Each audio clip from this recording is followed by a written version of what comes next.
Hey teachers, remember those days when you used to be able to assign a penalty if your students turned their work in late? Well, if you're like a lot of teachers around the country, your school has probably moved away from that, and you're no longer allowed to penalize your students if they turn their work in late. And while that's a little frustrating for teachers, there are very good reasons for no longer penalizing students for late work. Essentially, what you're penalizing is the work habit and not really measuring student growth or learning.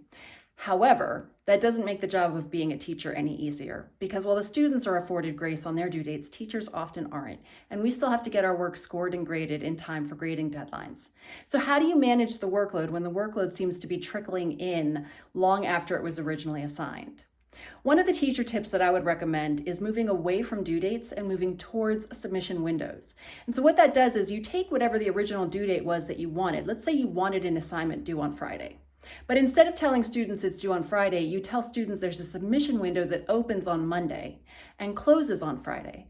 And what that does is create the perception of choice. So students now realize, which they've always had the choice to do, that they can turn their work in any time between Monday and Friday. And as a result, you'll actually start to get some students who do turn their work in on Monday or Tuesday or Wednesday.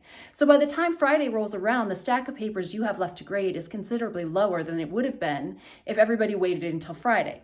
Now that doesn't solve the late work problem. Students who want to turn their work in late probably still will turn in their work late. But what's happened is you've been able to start grading your papers earlier. So while you're waiting for papers to come in under the traditional model, under the submission window model, now students are able to turn their work in any time in that week.